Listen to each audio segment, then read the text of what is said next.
la guerra, la preposición cambia todo.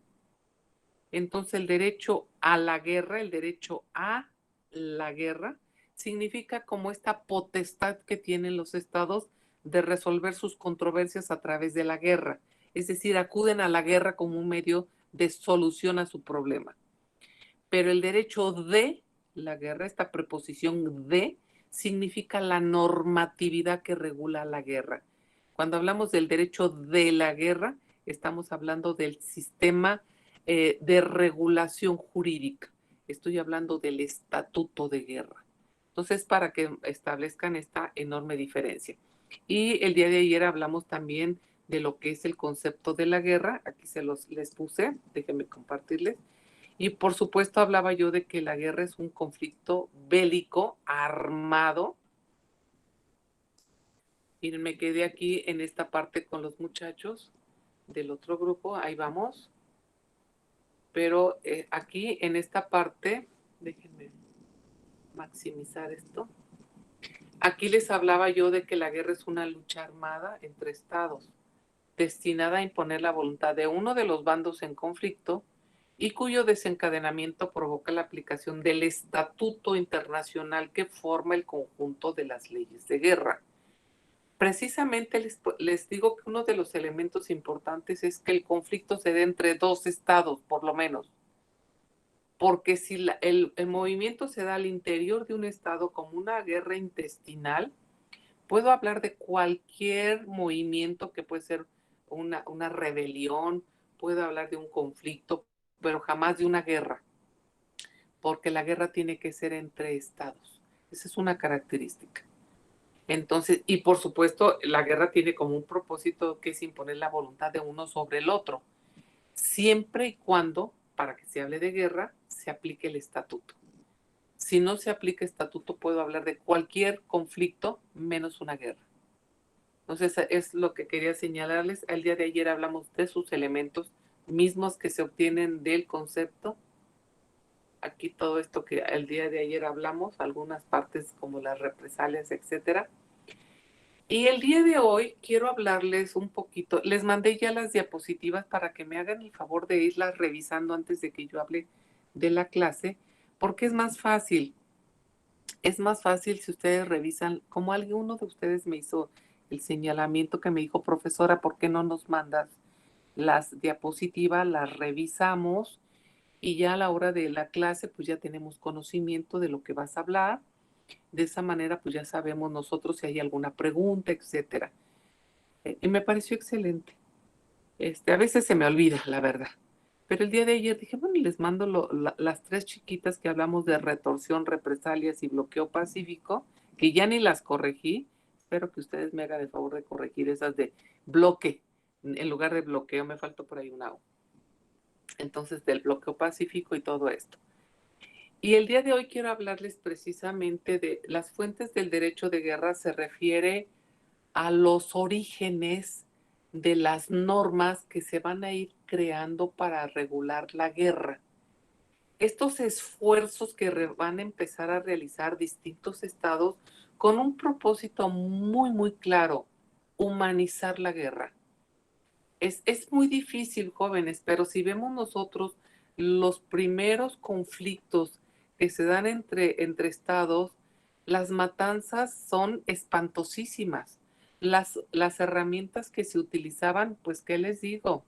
Estas hachas que se utilizaban cuando estábamos viendo esta serie de bárbaros, los instrumentos que utilizaban para matarse, estas cosas con una bola llena de picos, hachas, lanzas, etcétera, pues qué muertes tan espantosas.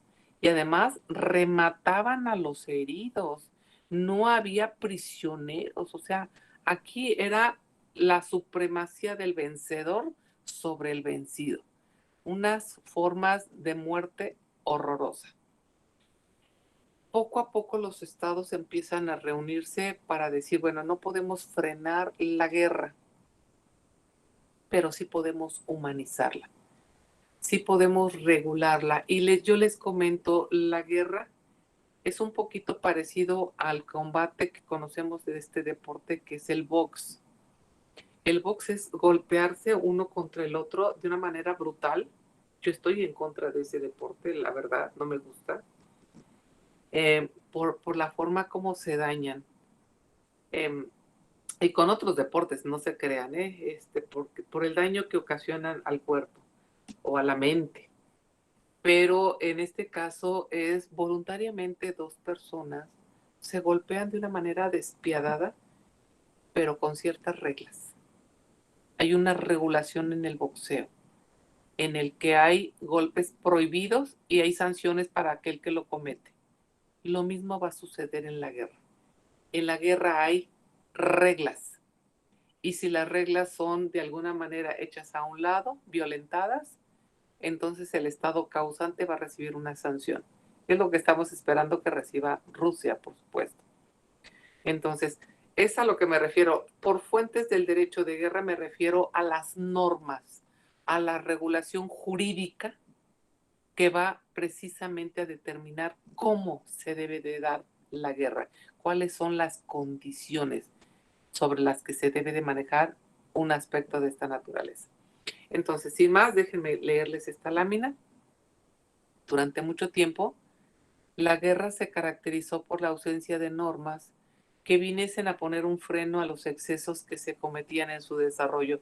Eso es cierto, lo estamos viendo acá en estos grupos bárbaros de la tele, que vi toda la serie y dije, santo Dios, qué forma espantosa de matarse. De alguna... no creo que haya una forma bonita de muerte, por supuesto que no. Pero hay unas formas espeluznantes de matar a la gente. Estaba viendo ayer, el día de ayer, de un joven que nace, por eso cuando yo manejo criminología y hablo del tripo del lombrosiano, que es César Lombroso, que desarrolla que el delincuente es delincuente por tres causas, porque nace así, es decir, el delincuente nato, o porque tiene un problema que sería a través de cierta epilepsia que puede tener el cerebro, o porque es un loco moral, estoy hablando del psicópata. Entonces, de esta manera dicen que el delincuente nace, decía el maestro Lombroso. Y ayer estaba viendo un documental de un joven que nace con cierta, nace de padres italianos, nace en Argentina, él es argentino, pero desde chiquitito, chiquitito, tendría 3 años, agarró una lagartija y la descuartizó. O sea, ¿qué niño de 3 años no hace esas cosas? Dirán ustedes, por la curiosidad. Pero con una hazaña le cortó, lo empezó a descuartizar parte por parte y se reía de una manera, decían los papás, un poco escalofriante, ¿no? Y luego, cuando ya cumplió un poquito más de años, ya tendría unos 7 años, se lleva a un chiquito de 2 años y lo amarra en un árbol y con piedras le empezó a tirar de pedradas, o sea, para lapidar al niño de 2 añitos. Afortunadamente llegó alguien para salvarlo y demás. Pero así empieza esta maldad que tiene este jovencito.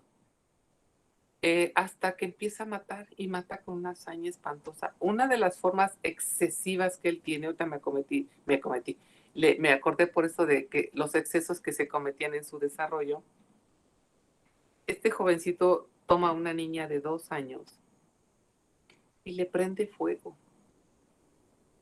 Y la ve a la chiquita de 2 años debatirse entre la vida y la muerte así, o sea, y él sentado viendo cómo se quema la niña. Dices, ¿qué onda con estas mentes enfermas? Definitivamente. Dije, bueno, en fin. Entonces, durante mucho tiempo la guerra se caracterizó por la ausencia de normas que viniesen a poner un freno a los excesos que se cometían en su desarrollo. Pues sí, era brutal. La consecuencia de ello era que la guerra se traducía en una sumisión total del vencido al vencedor y que podía hacer con aquello que creyese más conveniente. Ya los griegos vieron la utilidad del prisionero y se lo llevaron para hacer el trabajo duro. ya no los mataban, ya se los llevaban como prisioneros, les quitaban todo tipo de derechos, los consideraban menos que cosas, pero por lo menos ya no los mataban. Hasta ahí. Y si que consideraban posible matarlos, los mataban sin que hubiera algún tipo de sanción. Eso es lo dantesco de la guerra. Luego, aquí voy a hablarles un poquito ya de los avances, de cómo aparecen las primeras normas y en qué época. Es en la Edad Media, donde aparecen las primeras instituciones Tregua Dei, así se llaman estas, las Tregua Dei son instituciones donde se regula la guerra, así se llaman. Estas instituciones están destinadas a humanizar un poco la guerra, un poco, pero todas ellas eran de carácter consuetudinario y no es sino hasta el siglo XIX que empiezan los estados a preocuparse por limitar las atrocidades de los conflictos bélicos por medio de reglamentaciones. Exactamente es a partir del siglo XIX que empiezan ya a haber una serie de reglas específicas para normar la guerra. Entonces, para que vayan viendo esta parte. Y aquí va a aparecer la primera. La primera norma o normatividad que va a hablar sobre la guerra es la Declaración de París. La Declaración de París de 1856, siglo XIX, que habla sobre la guerra naval. Esta es la primera serie de instrumentos internacionales que conocemos. Es el primer instrumento internacional. Si les llego a preguntar en el examen, cite usted algún instrumento internacional que dio origen a la regulación del derecho de la guerra, pues sin más, es la Declaración de París de 1856. Entonces es el primer instrumento internacional que conocemos, el primero. Vamos a continuar con la Convención de Ginebra de 1864. Aquí va a hablar sobre los heridos en el campo de batalla y sobre todo las numerosas convenciones celebradas en las dos conferencias que llevamos a cabo en La Haya, una en 1899 y la otra en 1907, que entre otras cosas se preocuparon por reglamentar la guerra prohibiendo la utilización de algunos tipos de armas, como los proyectiles destinados a difundir gases asfixiantes o venenosos, así como las balas explosivas, etc. Esto es muy importante. Ya estamos hablando de qué va a pasar en el campo de batalla. Bueno, pues no rematar al herido, sino ponerlo a salvo. De alguna manera, la prohibición de la utilización de ciertas armas peligrosísimas. Realmente les explicaba a sus compañeros sobre las balas explosivas. Estas se utilizaron muchísimo en cierta época y no obstante estar prohibida, en el ataque, en el atentado a Ronald Reagan, se utilizó una de estas armas, unas balas explosivas. Con la buena suerte para este señor que la bala explosiva no estalló dentro de su cuerpo. Lograron sacarla intacta, solamente el daño que provocó con su entrada, pero no contó con tan buena suerte su guardaespaldas. A él sí una de las balas explosivas le dañó terriblemente el cuerpo. Lo mató, por supuesto. Entonces, para que vean cómo estas armas se están de alguna manera eliminando o tratar de prohibirlas. Luego, estoy con la historia. En 1944 se concluyeron en Ginebra 4 convenciones relativas a los prisioneros y a los enfermos y heridos, pero la más importante es la protección a la población civil. Por primera vez en este año, 1944, se habla de la población civil, de cómo hay que resguardarla. De ahí que a partir de esta fecha se establece en los estatutos de guerra que, bueno, en las declaratorias de guerra primero y luego en los estatutos, cuál va a ser el área de conflicto. No se generaliza en todo el país, Jóvenes, esto es lo que les he estado diciendo. Puede haber, fíjense, déjenme decirles, hace algún tiempo fui a Egipto y puedes estar por la parte de Egipto que está padrísima, recorrerla muy bien, toda urbanizada, muy bonita y lo que sea, pero pasas ciertas calles y vas a encontrar una devastación. O sea, es la zona de conflicto.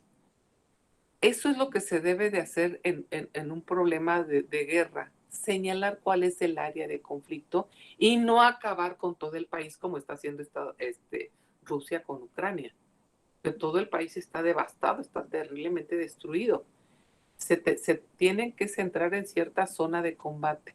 Eso es a lo que se debe de referir para poder nosotros tener elementos de protección a la población civil. Por eso es importante esta convención de Ginebra. Además, hay que sumarle en 1954, 10 años después, ya va a haber también un acuerdo muy, muy importante por parte de la UNESCO para hacer énfasis en la protección a la propiedad cultural en tiempo de guerra. Es decir, que también los monumentos, las esculturas, todo quede a salvo y no se dañen. Ahorita yo me pregunto cómo estará Ucrania respecto a sus monumentos, totalmente destruidos. Sus puentes, sus acueductos, todo eso se tiene que proteger. Por supuesto, las pirámides, todo lo que es representativo de un país, es lo que obviamente la UNESCO está protegiendo. Entonces, también esto se manejó en la Haya en 1954. ¿Hasta aquí alguna pregunta, jóvenes? No, profesora, gracias.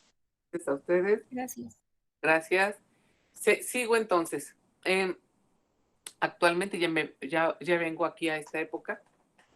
Actualmente, los esfuerzos tendientes a la eliminación o limitación del uso de ciertas armas como las atómicas, los cohetes, las nucleares, imagínense, que se supone que tiene prohibido Rusia de utilizarlas, se prosiguen dentro de las discusiones generales sobre el desarme, sin que hasta la fecha se haya logrado progreso alguno en esa dirección de eliminar tales armas de destrucción masiva. Sí hay una excepción, sí se ha eliminado el uso de armas químicas y bacteriológicas. Bueno, eso hasta donde entendemos que se dio, porque queremos saber de dónde surgió el virus que nos tiene asolados ahorita con tanta muerte. ¿Qué fue? ¿De dónde salió ese virus? Ese virus es un virus que obviamente es bacteriológico o es químico o es nuclear o de dónde salió. Necesitamos saber cómo surge. Déjenme comentarles que hemos tenido virus muy, muy potentes, muy fuertes. La viruela, por ejemplo. La viruela está erradicada en todo el mundo. La viruela es mortal. Con a una persona que le dé y no se detecte a tiempo, la persona, por supuesto, va a morir, pero antes contagió a todas las que pudo. Es terriblemente contagiosa la viruela. Por eso cuando alguien quiere entrar a nuestro país se le hace un examen de viruela. Hemos detectado en 20 años un par de casos, los ponemos en cuarentena, se les suministra la vacuna correspondiente y la libran. Si la persona no recibe la vacuna oportunamente, no les quiero decir la muerte espantosísima que tienen por viruela. Ya no me voy a referir a las africanas como el ébola y otras cosas que tienen, no. Pero esta es muy común, la viruela la trajeron los españoles. Nos trajeron la viruela y se acabó nuestra población. La viruela mal manejada, en menos que se los platico, acaba con la mitad de la población mundial. Para que vean todo esto. Entonces, por eso tenemos prohibida la utilización de armas químicas y bacteriológicas, aparte de las nucleares. Entonces, esto es algo que se ha estado trabajando. Más adelante, cuando hable de desarme, les voy a hablar del papel de nuestro país en estos tratados de Tlatelolco, en los que México hizo un papel extraordinariamente valioso para hablar del desarme. realmente es algo increíblemente positivo. Siempre lo he dicho, México tiene un papel relevante a nivel internacional, siempre ha tenido ideas extraordinarias. Eh, le han pedido a México que mande armas. Por parte de Ucrania le ha solicitado a todos, incluso a nosotros, nos llegó el comunicado de aportación de armas. Nuestro gobierno dijo, no, no podemos, no tenemos las armas. Sí las tenemos, pero no quisimos mandarlas. Y lo que sí, también dijo que no se iba a pronunciar sobre la cuestión, sí se tuvo que pronunciar. Allá en la ONU, nuestro representante, el doctor de la Fuente, tuvo que hacer un señalamiento fuerte de oposición a la invasión y a la guerra y por parte de Rusia a Ucrania, pero no les mandamos nada. Ucrania necesita todo el poderío militar importantísimo. Ahorita voy a regresar a ese punto. Pero bueno, vámonos con lo siguiente.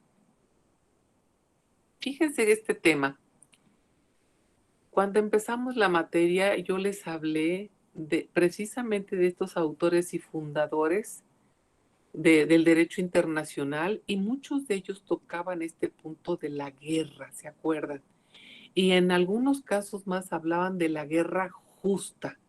Es decir, justificaban el movimiento bélico por algunas causas y nos llama la atención cómo ahora en esta época voy a tomar precisamente esta teoría de la guerra justa y su evolución, pero me voy a apoyar muchísimo en Santo Tomás de Aquino, uno de los precursores del derecho internacional que habla precisamente de la guerra justa. Entonces, vamos con esta parte. Para que una guerra sea justa debe cumplir ciertas condiciones, dicen ya los internacionalistas actuales. Primero, que sea o que haya una declaración por parte de autoridad competente. ¿A qué se refiere esto? Ya lo conocen, ya lo saben.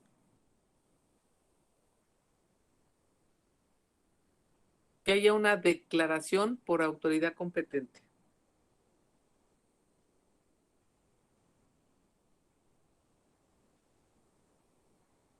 No sabemos. Sí, adelante. Que sea formal por parte de la persona que esté facultada en cuanto a su constitución, por ejemplo. Sí, claro, perfecto, así es. Hay que irnos al marco constitucional para ver quién es la autoridad que puede declarar una guerra. Es correctísimo, sí es el marco constitucional el que señala esto. Pero una vez que revisamos el marco constitucional o nuestra constitución, vemos que es generalmente el Ejecutivo el que tiene esta facultad. Pero yo preguntaría, una persona que ejerce la función de presidente, como en el caso del derecho mexicano, ¿el presidente puede declarar la guerra? ¿Nuestro presidente actual? ¿O no?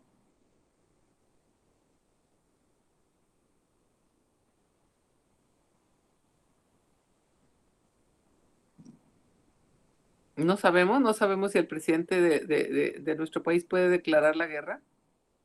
Sí la puede declarar. Claro, pues es el ejecutivo, puede declararlo. Lo que quiero preguntarles aquí es si el presidente, como representante del Estado, él solo puede hacerlo o requiere de algún otro poder para hacerlo.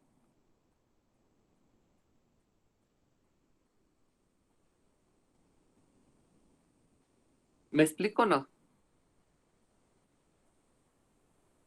Jóvenes, va a Sí, salirme. profesora. Se refiere a que si necesita aprobación como de otro poder, por ejemplo, ¿no? Claro, a eso me refiero. Si déjenme hacer chiquita mi presentación porque Sí, quiero sí ver. necesita, ¿no? Aprobación. Claro, si estamos hablando de que existe esta función constitucional de dotar al presidente. Él es el jefe de las fuerzas militares en nuestro país. Él es el que puede declarar la guerra. Pero la pregunta es, ¿declara la guerra él solo o tendrá que contar con el apoyo de otro poder? Litsi, que estabas participando. Litsi. ¿O quién? De, Es que recuerdo que necesitaba aprobación de, no recuerdo de quién, pues del Senado. es del poder legislativo, o sea, declara la guerra el poder ejecutivo, pero necesita también del apoyo, de la aprobación precisamente del Congreso para hacerlo, ¿cierto o no? Sobre todo del Senado, que es el que tiene que dar su aprobación en estas cuestiones hacia el exterior. Entonces, esto es muy importante que se maneje. Es decir, que haya una autoridad competente, que es el presidente de la República, con aprobación del Senado en esto. Luego, segundo punto, y aquí les voy a ir preguntando, que haya una justa causa para que se dé. ¿Qué se entiende por causa justa? Que tenga una buena razón, o sea, que no solamente sea como, pues por hacerlo, ¿no? Sino que sea justificado Es y fundamentado. que esté justificado, que haya de alguna manera motivación. Fíjense que el día de ayer me mandó su trabajo de investigación una jovencita y yo le pedí que a ese trabajo me le anexara una justificación. Me dice, ¿cómo una justificación? Ponme una exposición de motivos. ¿Qué quiero con esa exposición de motivos? Que me diga por qué quiere realizar esa investigación, por qué quiere o por qué eligió ese tema en específico, qué la motivó a tratar de investigar ese caso específico. Esa es una exposición de motivos. Y yo le digo, para que yo entienda qué es lo que quieres hacer, necesito la exposición de motivos que me digas la cuestión por la que quiero hablar de la violencia intrafamiliar es porque ahora que estuvimos en la pandemia se agudizaron este tipo de violencias y más ahora que estoy trabajando en el búnker precisamente de acá de la Fiscalía de la Ciudad de México, las denuncias están a todo lo que dan, ha habido un montón de casos tal, y me he dado cuenta de, me estás explicando por qué quieres hacer eso. A partir de ahí yo me doy una idea de por dónde tengo que ubicar a mi alumna o exalumna, a mi tesista, cómo tengo que conducirla. Si ella tiene claro el motivo por el que quiere elegir o por el que eligió ese tema, es esto. ¿Cuál es la causa justa que según el Estado lo motiva a realizar la guerra al otro Estado? Es decir, hay una motivación que le llamamos causa justa para que ese Estado compele al otro a hacer algo. Entonces sería esta guerra. Esa sería la justa causa. Y luego viene un punto que no es muy entendible, porque dice certeza moral de la victoria. ¿A qué se refiere con certeza moral de la victoria? ¿O para qué sirve eso de la certeza moral de la victoria? Tengo aquí, por ejemplo, a Edgar, que tiene también una gran capacidad también de discernimiento, de análisis. Andrea, que también es muy buena. Emanuel, que no puede quedar mal. Kevin, Juan Carlos, Axel, Laura, Litsi, que es la que está participando. ¿A qué me refiero yo en este punto de certeza moral de la victoria? Como uno de los elementos de la guerra justa. ¿A qué se refiere?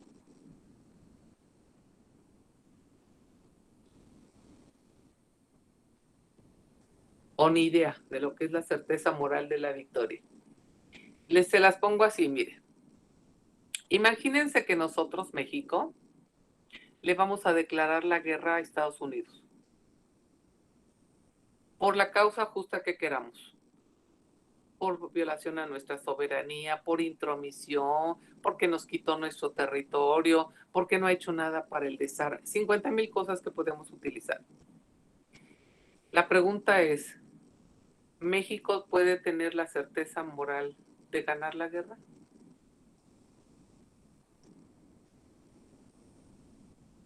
No. No, la verdad no. Obviamente el poderío militar, de estrategia y todo de Estados Unidos está por encima de nosotros. Nosotros sí tenemos un ejército, sí tenemos armamento, pero no tenemos el poderío militar que tiene Estados Unidos, con sus armas súper sofisticadas, de vanguardia, etcétera, que son costosísimas y que nosotros no podemos costearlas, no podemos comprar. ¿Qué pasó, César? Por ejemplo, en el caso de la certeza moral sería más el convencimiento del entrar a la guerra, de participar en la guerra, ¿no? Por parte de la población, más que de saber si la victoria ya la tienen o no. Porque más o menos me vas a acordar igual que, por ejemplo, lo que hace el Congreso de Estados Unidos cuando decide si entrar o no a una guerra. Lo que va a hacer aquí esta certeza moral de victoria es que vas a ganar. Cuando tú inicias un combate, siempre vas con una idea muy clara, que la vas a ganar.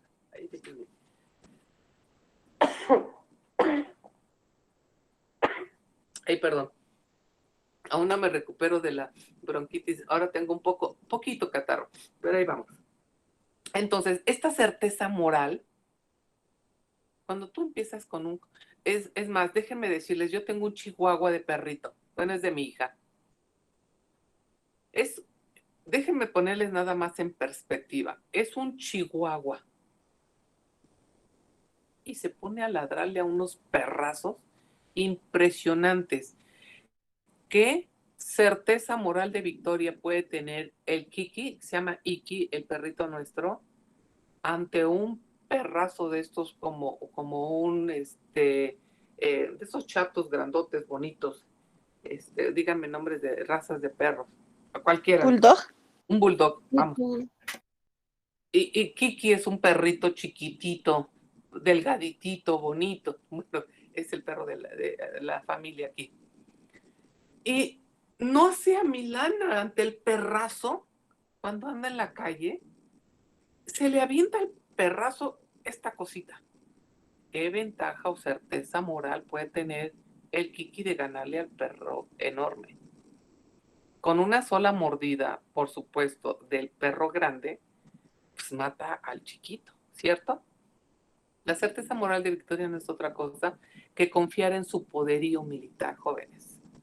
Y por eso les puse a México y Estados Unidos. Nosotros no podríamos tener esa certeza moral de victoria, por mucho convencimiento y muchas ganas que queremos de ganarles. Aquí hay que ver las condiciones también, no solamente de estrategia, de armamento que se tiene. Podemos tener la convicción de que podemos ganar, por supuesto que sí, pero hay que dejar también las cosas materiales que ayuden. Esto, pero muy... Andrea, ¿qué pasó? Aparte también, bueno, yo considero que aquí se tiene que tomar en cuenta la parte que usted mencionaba, ¿no? De humanizar. ¿Para qué vas a provocar una guerra? Y pues obviamente trae consigo muchas muertes si sabes que no vas a ganar. O sea, hay que ser como conscientes en eso. Si de por sí la guerra es fea, pues ¿para qué lo buscas, no?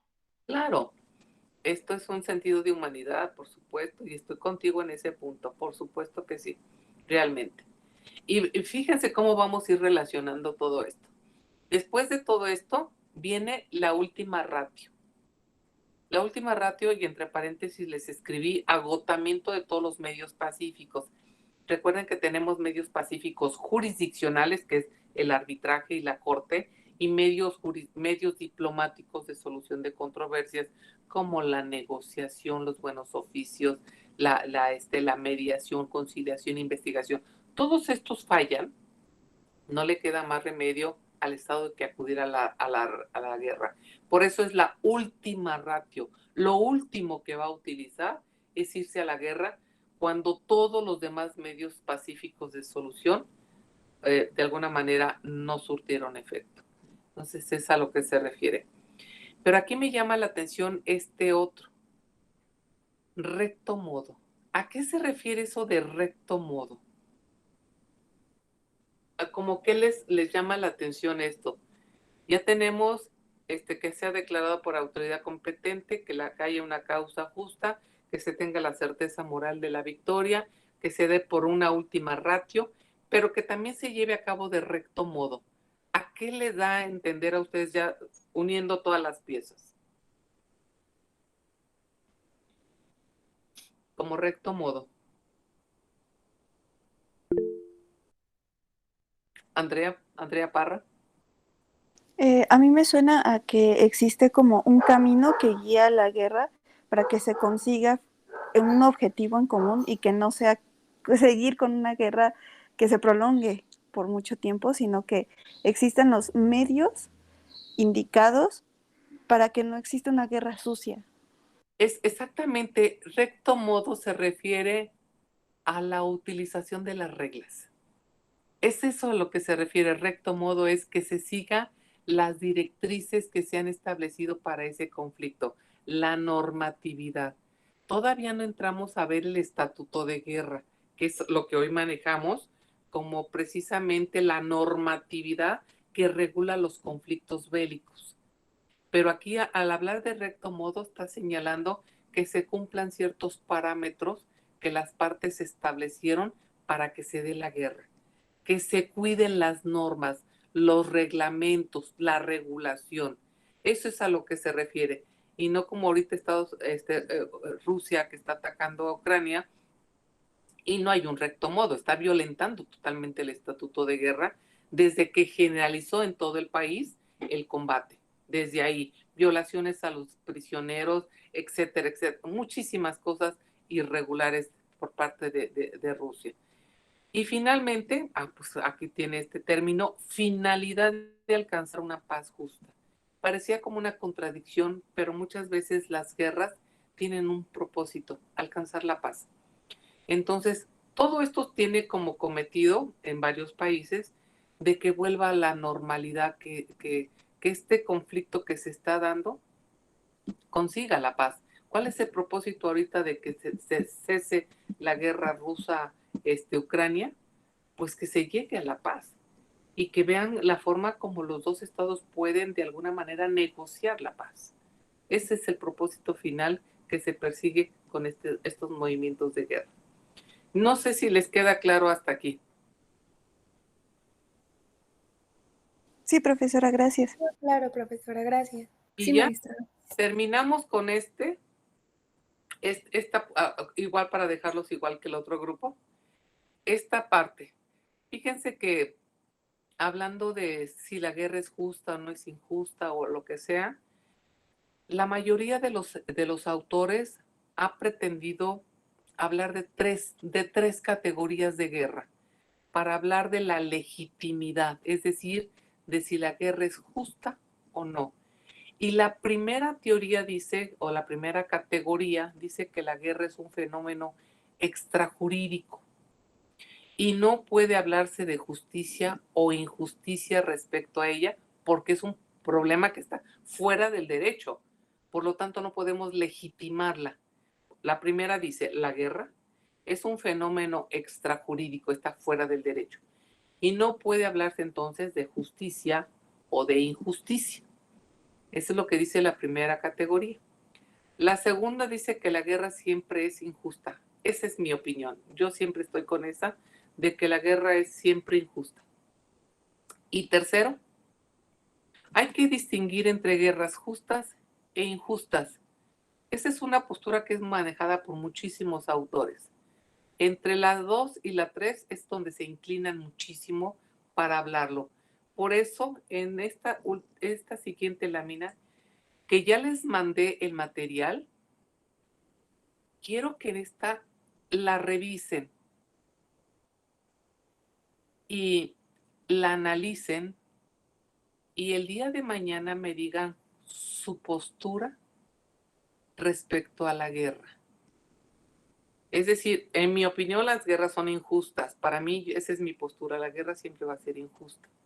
Pero la mayoría de los autores, digamos que el 80% de los autores, está con la tercera categoría en la que dice que algunas guerras son justas. Entonces, vean, o sea, no tenemos todo ganado aquí. Entonces, me gustaría que lean, repito, ya tienen el material, que lean esta lámina y que la analicen y el día de mañana me digan con argumentos cuál es su postura. Es como cuando les pregunto si estás a favor o en contra de la pena de muerte. Debatible. Algunos, en mi caso, por ejemplo, como criminóloga, no converjo con la pena de muerte porque me dejaría sin materia de estudio, que es el delincuente. Para mí el delincuente es la materia a través de la cual realizo mi trabajo. Si acepto la pena de muerte, pues no tengo objeto de estudio. Entonces, para mí es más por convencimiento de trabajo. En algunos casos justifico la pena de muerte, sí. Pero muchos no la consideran porque pueden cometerse errores, pueden ser muchísimas cosas. Lo mismo sucede con la guerra. Por eso el día de mañana preguntaré digamos, la opinión de algunos de ustedes con argumentos de por qué sí, por qué no.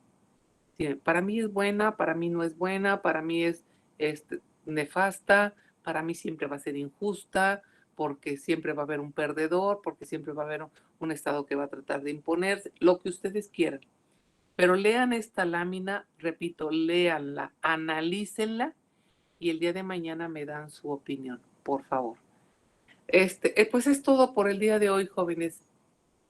Muchísimas gracias por estar el día de hoy aquí conmigo y nos vemos el día de mañana y ya por este medio también. Trataremos de abarcar un poquito más lo que se pueda. ¿Vale? Sí, muchas gracias, maestra. Sí, gracias, profesora.